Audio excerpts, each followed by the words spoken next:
Ang lalaking iyon ay lumabas mula sa sulok at agad na naglabas ng lighter nang siya ay lumapit sa gilid ng kalsada. Nagising ang robot sa ilalim ng kanyang kontrol. Lumabas ito mula sa makitid na sasakyan at nakita ng dalaga ang robot.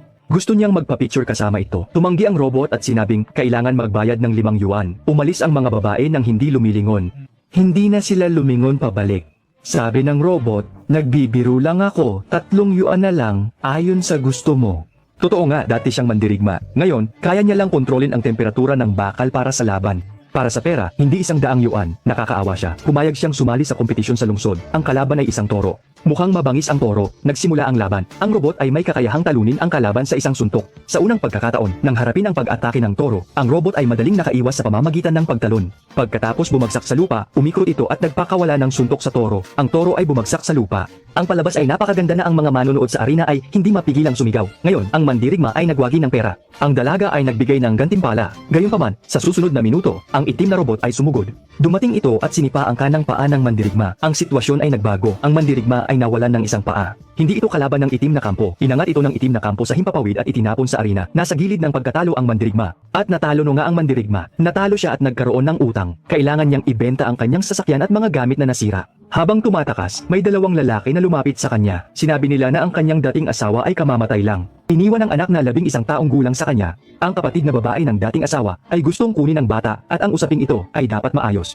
Nais niyang makuha ang kanyang pag-aapruba. Pumunta siya sa opisina at gusto lang niyang matapos ang usapan. Pagkatapos ay umupo siya at napansin ang isang gintong relo sa pulso ng kanyang bayaw. Naisip niya ang tungkol sa pera. Tinawag niya ang kanyang bayaw palabas para mag-usap. Sa balkonahe, sinabi niya sa bayaw na kung gusto niyang makuha ang karapatan sa pag-aalaga ng bata, kailangan niyang magbigay ng pera. Pumayag ang bayaw agad. Gayunpaman, sila ay magbabakasyon, kaya kailangan niyang alagaan ang bata sa loob ng 1 buwan. Si Bookworm ay agad na nagtanong tungkol sa karagdagang bayad. Sa unang pagkakataon, nakilala ni Bookworm ang kanyang anak na lalaki. Hindi siya natuwa nang malaman na ang kanyang ama ay nagbayad ng 100,000. Agad na humingi ng bahagi si Bookworm. Ngunit nagastos na ni Bookworm ang lahat ng pera para bumili ng bagong robot. Nang makita ang robot, ikinuwento ni Bookworm ang kanyang tagumpay sa hinaharap. At saka, hindi ko inakala na magiging interesado si Max sa mga robot. Matapos ang kasal, agad na dinala ni Logan si Don at ang kanyang anak sa ilalim ng lupa. Ngayong gabi kailangan kong manalo para ipakita sa kanila. Hindi siya nakinig sa payo ng kanyang anak at lumampas sa kompetisyon. Kahit bagong salta lang siya sa laban, gusto niyang makipagsapalaran sa pinakamalakas na robot dito, ang Taifu. Nagsimula na ang laban. Ang lobo ay umakyat at sumuntok ng isang malakas na suntok na nagpatumba sa kalaban. Sumunod ito ng sunod-sunod na mga suntok.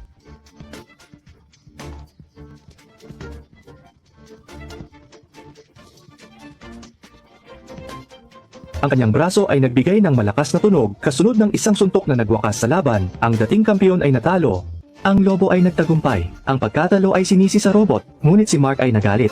Alam niyang lahat ng ito ay kasalanan niya. Hindi siya sanay sa mga robot na may mga depekto, pero alam niya pa rin.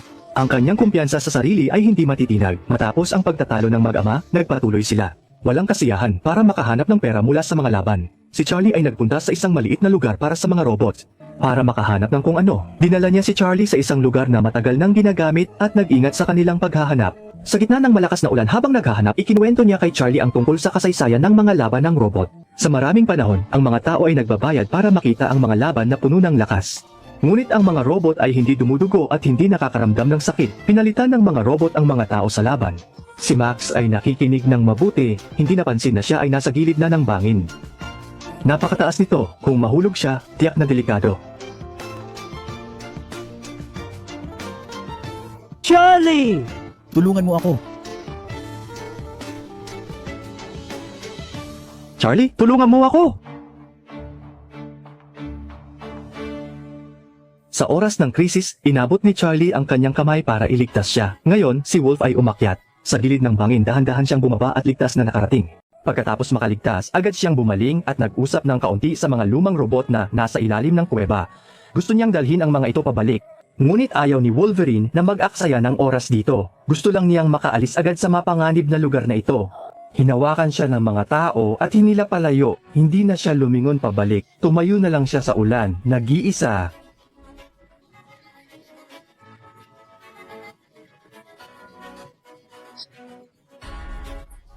Pagdating sa bahay, nakita niyang ang mga robot na dinala niya ay naging tambak ng basura. Hindi niya ito magamit.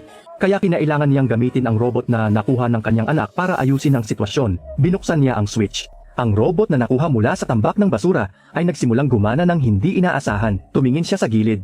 Natuto si Max sa paraan ng robot. Napansin niyang may naka-install na shadow system na mahirap hanapin. Kaya nitong gayahin ang galaw ng may-ari habang nililinis ang katawan ng robot. Nakita niya ang mga bahagi ng robot na natanggal matapos linisin. Pagkatapos, naghahanap siya ng mga ekstrang bahagi.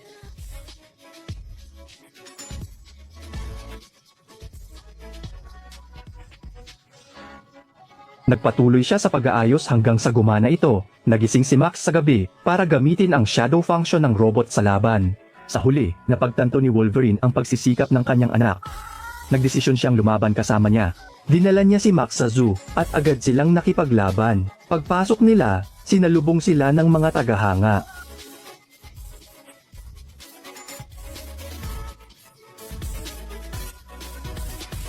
Napuno ang arena ng mga manonood. Ang pagdating nila ay nagdala ng sigawan at hiyawan mula sa mga tao.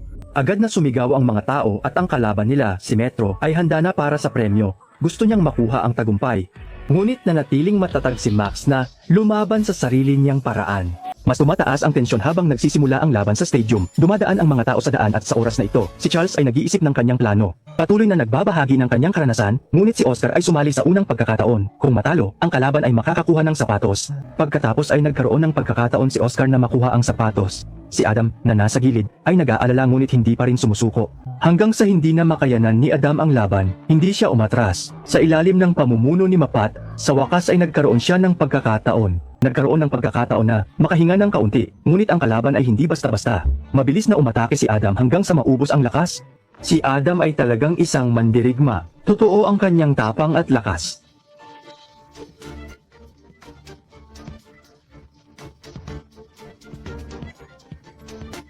Matatag at patuloy na lumalaban. Sa oras na yon, ang oras ay nauubos na.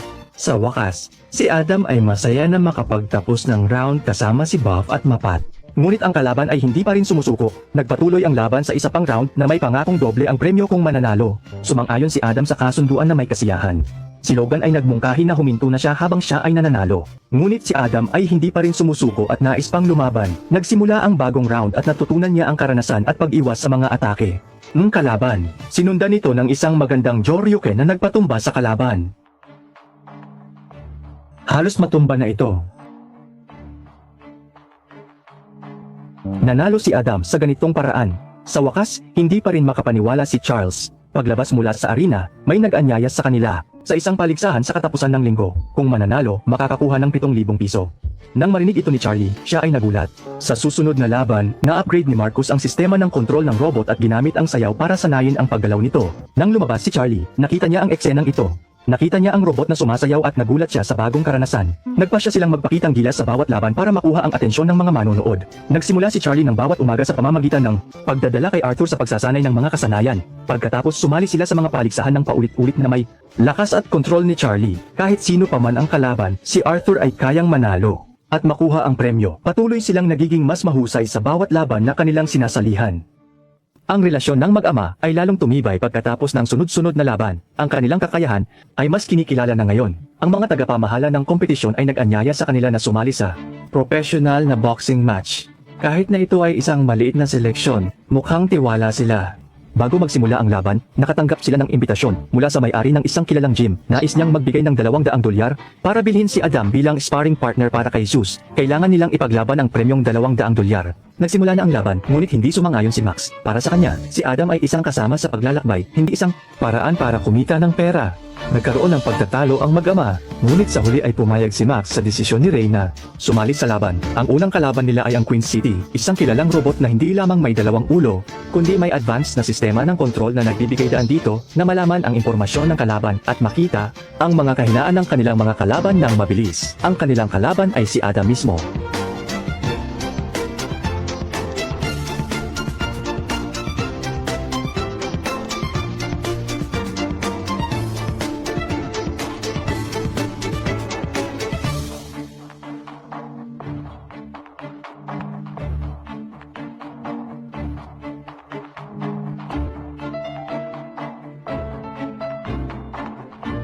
Ang kahangahangang pagganap ni Adam ay nakatanggap ng malakas na suporta mula sa mga manonood sa magkabilang panig.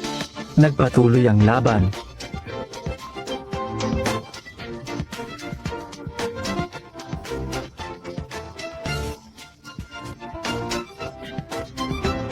Na halos walang kapintasan, hindi makahanap ng pagkakataon si Adam na umatake. Nagawa lamang niyang depensahan ang mga mahahalagang bahagi at patuloy na umatake. Ang mga lobo sa ilalim ng ring ay nagmamasid sa mga kahinaan ng kalaban. Sa susunod na pagkakataon ng kanilang laban, napansin ng mga lobo na ang kanang braso ng kalaban ay tila hindi gumagalaw. Nakita nila ang pagkakataon at sumugod.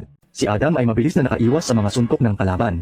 Pagkatapos umikot, agad siyang nagpakawala ng dalawang magkasunod na suntok na tumama sa katawan ni Jamie. Sinubukan ni Jamie na gumanti, ngunit lahat ng kanyang suntok ay naiwasan. Sinamantala ito ni Adam at umatake sa kalaban. Nagpakawala siya ng malalakas na suntok sa tiyan ni Jamie. Ang mabilis na pag-atake ay parang kidlat na nagpatumba sa kalaban. Hindi na nakatayo si Jamie sa ilalim ng ulan ng mga suntok. Si Adam ay nanatiling matatag at hindi natinag. Dalawang beses na umikot ang ulo ng kalaban, parehong nag-ikot sa kanilang pwesto. Sa pagkakataong ito, nagpakawala si Adam ng knockout punch kay Jamie. Nang matapos ang oras, hindi na nakabangon si Jamie. Panalo na sila. Ang mga manonood ay nagbigay ng malakas na hiyawan at palakpakan. Nang i-anunsyo ang resulta, si Adam ay nagwagi bilang kampiyon. Ang kanilang koponan ay nagtagumpay sa laban. Ngayon, ang batang mandirigma ay hinahamon ang kampiyon na si Zeus. Ang mag-ama na bagong kampiyon ay nagdiwang. Habang pauwi, nakasalubong nila ang mga tauhan na nag-aalok ng pera sa gitna ng kalsada. Hindi lang pera ang kanilang dala kundi pati problema. Kinuha nila ang lahat ng pera ng pamilya at nagdulot ng kaguluhan. Sa harap ng ganitong sitwasyon, si Buff ay humingi ng tawad sa kanyang anak. Paulit-ulit na humingi ng tawad si Buff sa kanyang anak. Ayaw niyang maranasan pa ni Adam ang ganitong sitwasyon. Kaya't si Buff ay sumama sa kanyang anak. Kahit na si Adam ay naguguluhan, si Buff ay nanatiling matatag. Si Buff ay nagdesisyon na samahan ang kanyang anak. Iniisip niyang dapat magkaroon ng mas magandang buhay si Adam.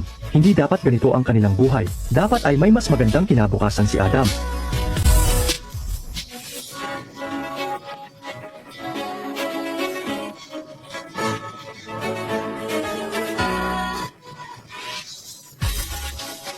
Nagdesisyon si Adam na bigyan ng pagkakataon ang sarili. Kinabukasan, bumalik siya sa kanilang bahay. Gusto niyang subukan ulit at manalo sa laban.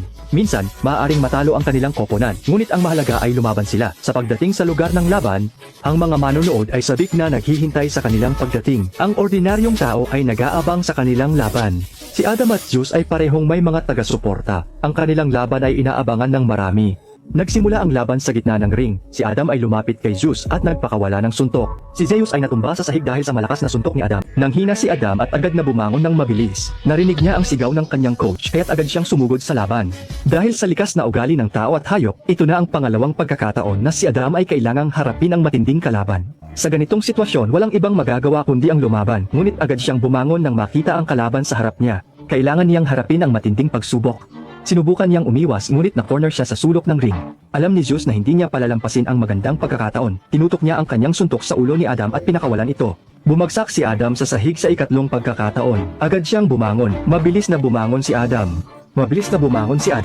Mabilis. Dahil sa sigaw ng kanyang coach, bumangon si Adam. Ngunit ang bilis ng suntok ni Zeus ay hindi niya kayang sabayan. Wala siyang oras para makasagot. Na-corner siya sa sulok ng ring at kailangan niyang bumangon. Sinamantala ni Adam ang pagkakataon nang bumagsak ang kalaban. Agad siyang sumugod at umatras si Zeus. Ngunit bumalik si Zeus at mabilis na sumugod. Na-corner si Adam sa sulok ng ring. Ngayon, nasa huling yugto na ng laban. Si Zeus ay nagbabalak na gamitin ang kanyang finishing move. Ngunit natapos ang oras ng unang round. Nakayanan ni Adam na tumayo hanggang sa matapos ang round. Sa susunod na round, nagpalitan ng suntok sina Adam at Zeus sa ibabaw ng ring. Ang tunog ng bakal ay umalingaw-ngaw sa buong arena. Ang mga manonood ay tumayo at nagbigay ng sigawan. Parang may sariling isip ang mga robot na ito na hindi sumusuko. Si Adam ay bumagsak ng ilang beses ngunit bumangon pa rin. Sa ika-4 na round. Ang sistema ng pagkilala ng boses ni Adam ay nagpatuloy. Nang makita ni Zeus ang pagkakataon, agad siyang sumugod ng walang awa. Umaasa siyang matapos na ang laban. Ngunit muling tumunog ang bell ng round. Nagkaroon ng pagkakataon si Adam na makabawi ngunit wala na siyang ibang pagpipilian. Binuksan ni Adam ang kanyang shadow follow system. Gusto niyang tapusin ang laban sa kanyang sariling paraan. Sa ganitong sitwasyon, wala na siyang magagawa. Sa wakas, sa kanyang pagsisikap, bumagsak si Zeus at tinitigan ako. Tumingin ka sa akin. Nawala ang kanyang kumpiyansa sa karera matapos ang pagkatalo, ngunit bumangon siya muli sa tulong ng kanyang mga kaibigan. Ang tapang ni Adam ay kitang-kita kahit na siya ay napapalibutan ng mga kalaban bilang isang tunay na mandirigma. Alam ng mga lobo na sa ganitong sitwasyon, hindi lang lakas ang kailangan kundi pati na rin ang mahusay na depensa. Sa kabila ng mabilis na pag-atake ng mga kalaban, napagtanto niya na hindi pa oras para sumuko. Kahit gaano pa kalakas ang hampas ni Zeus, hindi siya natitinag. Patuloy siyang lumalaban ng buong tapang, nais niyang tapusin agad ang laban. Ngunit si AM ay hindi sumusuko, kahit na ang kanyang lakas ay unti-unti nang nauubos. Nang makita ito, ngumiti ang matandang lobo sa harap ng mga pagsubok na dala ng mga kalaban. Sumugod siya sa gitna ng labanan kasama ang kanyang mga kaibigan. Ngunit hindi nagtagal, ang kanyang lakas ay naubos din. Ito na ang pagkakataon. Ngayon, si Adam na ang nasa entablado. Kahit ang mga bihasa sa pagsusuot ng suit ay hindi makapaniwala sa laki ng kaganapan. Sa ibabaw, patuloy ang walang tigil na pag-atake ng mga sumo. Sa ibaba ng entablado, ang mga manlalaro ay patuloy na nag-e-ensayo. Nais nilang manalo sa laban na ito para sa kanilang mga pangarap. Ang kanilang dedikasyon ay todo-todo, lalo na nang makita nila ang kanilang ama na nagbibigay ng suporta, kahit na sa unang pagkakataon sa ring. Sa unang pagkakataon sa ring, hindi makayanan ng mga sumo ang tuloy-tuloy na pag-atake ng mga kalaban. Sa huli, ang lakas ng mga sumo ay nagtapos sa laban. Pagkatapos ng 5 round, inihayag na si Zeus ang nanalo sa pamamagitan ng 1 puntos. Ang desisyong ito ay nagdulot ng pagkabigla sa mga manonood. Diretsahang sinabi ni Icarus na nanalo si Zeus sa puntos pero natalo sa laban. Alam ng lahat ng manonood kung sino ang tunay na kampiyon.